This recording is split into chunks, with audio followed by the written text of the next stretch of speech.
Good morning students. देखते हैं आज कुछ डिस्कस करेंगे जो साउंड चैप्टर से कुछ पोर्शन हमारा बचा हुआ है। इसके पहले हम लोग साउंड के बारे में कि any object how will sound produced और साउंड का क्या क्या कैरेक्टर था इसके बारे में डिस्कस कर चुके थे।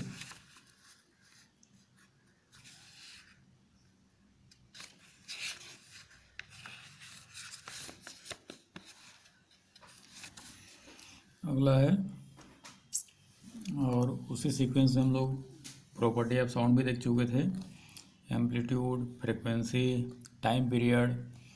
तो एम्पलीट्यूड का जो डेफिनेशन हम लोग देखे थे कि the maximum disturbance from the main path of wave is known as amplitude. दूसरा देखे थे फ्रिक्वेंसी, तो frequency means number of wave per second कि एक सेकंड में कितना बार वो वाइब्रेट हो रहा है, या नंबर ऑफ ऑसिलेशन पर सेकंड, या फिर नंबर ऑफ वाइब्रेशन पर सेकंड। और लास्ट में था हमारा टाइम पीरियड जो कि फ्रिक्वेंसी के इनवर्सली प्रोपोर्शनल था। और time period means time taken to complete one vibration कि एक वाइब्रेशन कंप्लीट करने में कितना टाइम लेता है, इसको बोले थे हम लोग टाइम पीरियड। और उसके बाद कुछ मीडियम देखे थे कि sound propagate through the medium.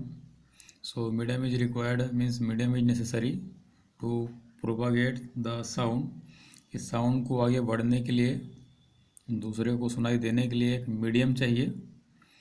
अगर वैक्यूम है तो हम उसे नहीं सुन पाएंगे, मीन्स एयर अगर प्रेजेंट है तब तो ठीक है क्लियर सुन पाएंगे, वो नहीं तो फिर नहीं सुन पाएंगे।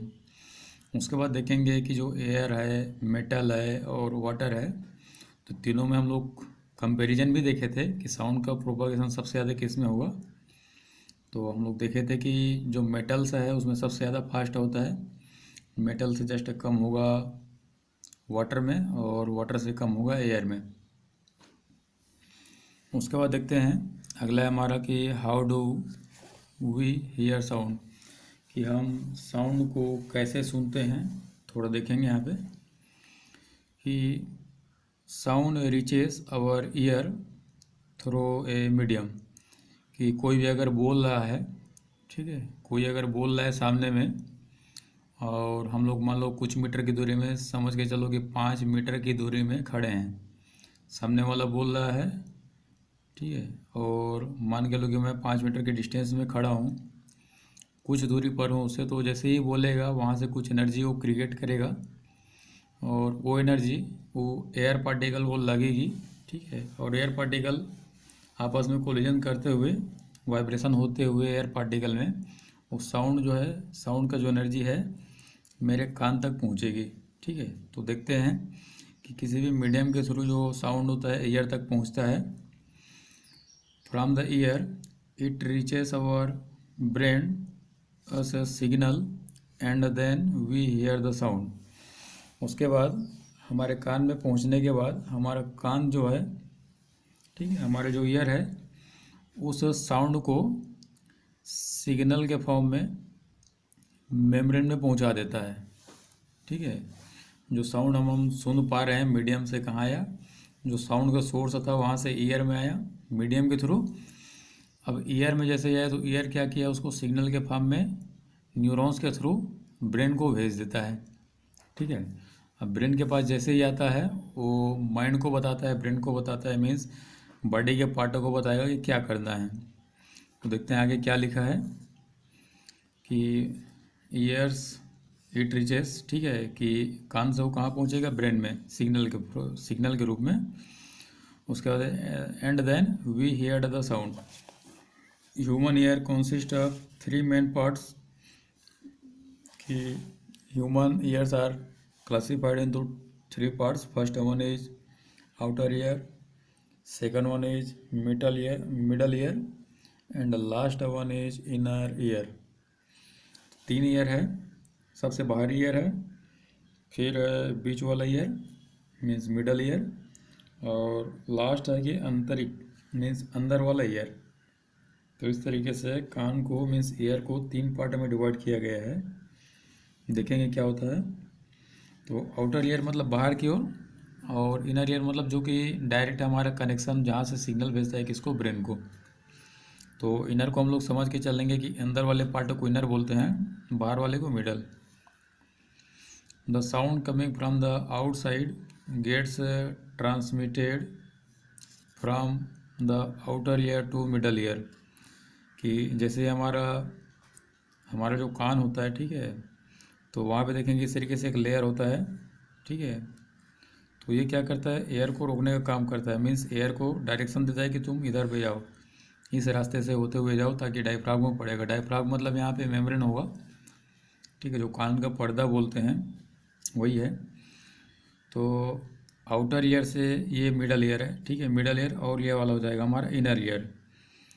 Outer ear, middle ear diaphragm से यहाँ तक, और ये हैमर एनुअल स्ट्रेप जो 3 बोन है यहाँ पे, उसके बाद जो आता है ये इनर ईयर है।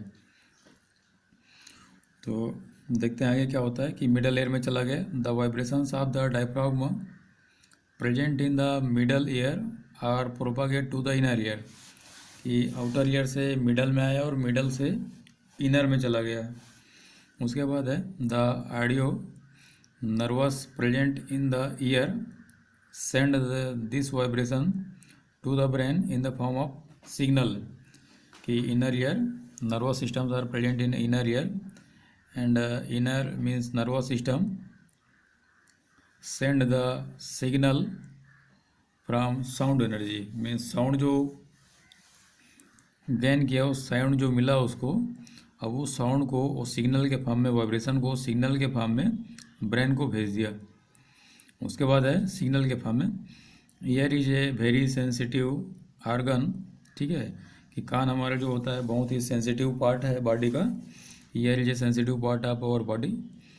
We should take proper care of our care. तो हमें अपने कान का अच्छे से ध्यान रखना चाहिए, ठीक है, प्रॉपर वहाँ पे उसको देख रेख करना चाहिए। उसके बाद है ear is a very means we should not insert anything that can damage the diaphragm in our ear. कि किसी भी चीज़ को, ठीक है, हमें अपने कान के अंदर इंटर नहीं कराना चाहिए। अगर कोई भी अगर कान में आके घुस जा रहा है, मतलब कंफर्म है कि डायफ्राम में हो सकता है कुछ प्रॉब्लम क्रिएट करे और डैमेज कर दे। तो the damage to the diaphragm में even make a human being deaf. Deaf means बहरा बोलेंगे, जो सुन नहीं पाते। अगर कान के पर्दे में कुछ प्रॉब्लम आया तो हम नहीं सुन पाएंगे, और नहीं सुन पाएंगे तो क्या हो जाएगा, इंसान जो है, व्यक्ति जो है, बहरा हो जाएगा, डीप हो जाएगा। So damage to the diaphragm means unwanted चीज़, ठीक है, कि कोई भी जो हम कान में नहीं ले जाना चाहते थे चला गया, और डायफ्राम जो ईयर मेम्ब्रेन है डैमेज कर दिया, और जो भी ह्यूमन बीइंग है वहाँ पे वो डिप हो गया, मीन्स बहरा हो गया। तो इस तरीके से होता है इसका जो प्रोसीजर होता है। उसके बाद है ये आउटर ईयर है, और ये वाला जो बीच में है जहाँ पे 3 बोन है और ये मेम्ब्रेन है, इसको बोलेंगे इनर ईयर। और यहाँ से इस तरीके से नर्वस सिस्टम टाइप से होता है, और यही जो ब्रेन से सीधा नर्वस सिस्टम के थ्रू सिग्नल को भेजता है, ठीक है। मान के चलो कि कोई कुछ बोल रहा है तो साउंड यहाँ से होते हुए यहाँ पे जाएगा। अब यहाँ पे ये सिग्नल भेजेगा ब्रेन को, तो ब्रेन बोलेगा कि यहाँ आप चलना चाहिए, वो जो बोला साउंड आ रहा है वो हमें बुला रहे हैं। तो इस तरीके से वो आगे बढ़ते हैं। उसके बाद है transferring sound from the ear to the brain. ये वाला डायरेक्शन ये वाला होता है सीधा। अगला देखते हैं। उसके बाद है कुछ हमारे पास audible and non audible sound, कि which type of sound we can hear and which type of sound we cannot hear.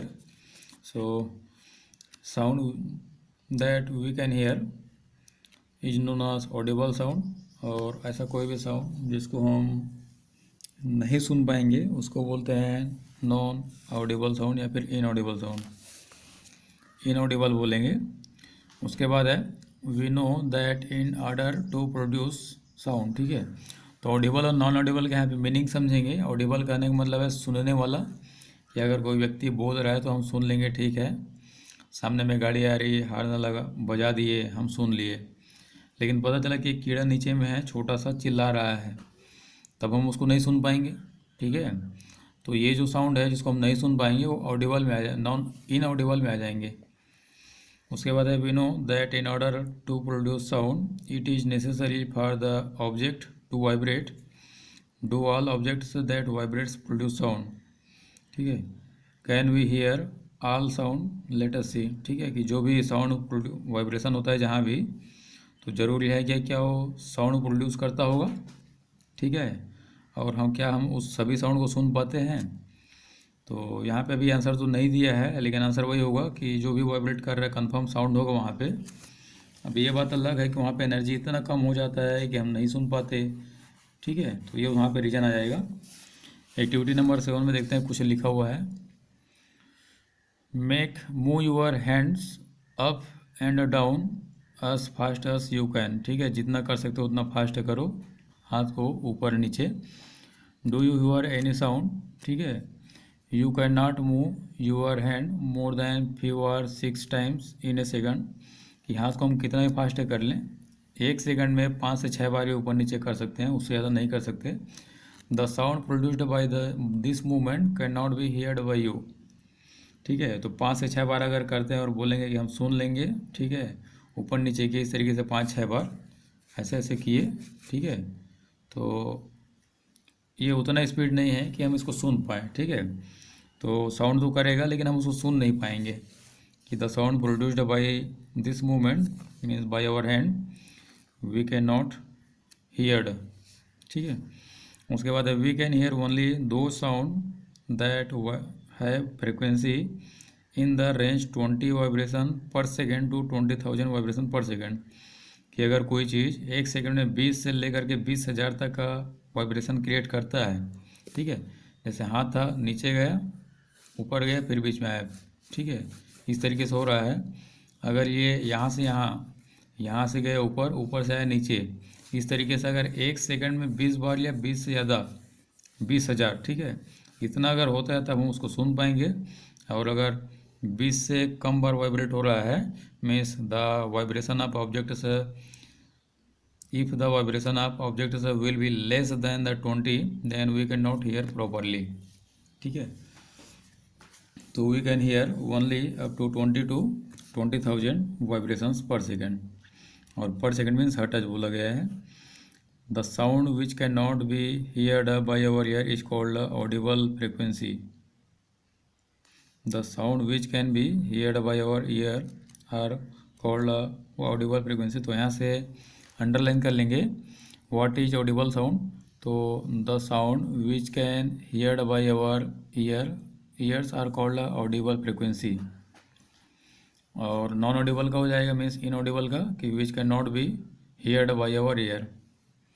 The sound having frequency less than 20 vibrations per second is called infrasonic sound, while a sound having the in frequency greater than 20,000 vibrations per second is called ultrasonic sound, ठीक है। तो 20 से अगर किसी का sound vibration कम बार होता है, ठीक है, तब हम उसको बोलेंगे फ्रीक्वेंसी मीन्स इंफ्रासोनिक साउंड, और अगर 20,000 से ऊपर हो तब हम उसको बोलेंगे अल्ट्रासोनिक साउंड। याद रखेंगे इस चीज़ को, what is infrasonic sound, what is ultrasonic sound. So infrasonic sound means sound which can vibrate less than 20 vibration per second, ठीक है, या which have less than 20 frequency। और अल्ट्रासोनिक मीन्स जिसका जो वाइब्रेशन है वो 20,000 से ज़्यादा होगा। उसके बाद है some animals can hear sound which with frequency even more than 20,000 vibrations per second. तो कुछ एनिमल भी होते हैं जो कि 20,000 से ज़्यादा वाइब्रेशन वाले साउंड को भी सुन सकते हैं, 20,000 से ज़्यादा फ्रीक्वेंसी वाले को भी सुन सकते हैं। Dogs can hear frequency up to 40,000 vibrations per second, while bats means चमगादड़ can hear frequency up to 70,000 vibration per second and can also produce is, ठीक है, इट। तो कुत्ते जो होते हैं 40,000 से ऊपर का फ्रीक्वेंसी सुन सकते हैं, अच्छा, हियर अप टू 40,000, ठीक है, कि 40,000 तक के फ्रिक्वेंसी को कुत्ता जो है मीन्स डॉग जो है सुन लेते हैं। और चमगादड़ के केस में अगर बात करें तो 70,000 फ्रिक्वेंसी तक का साउंड जो है सुन सकता है। उसके बाद है यूज ऑफ अल्ट्रासोनिक साउंड। तो यूज हम लोग देखेंगे अगले क्लास में। इस क्लास के लिए इतना ही। Thank you.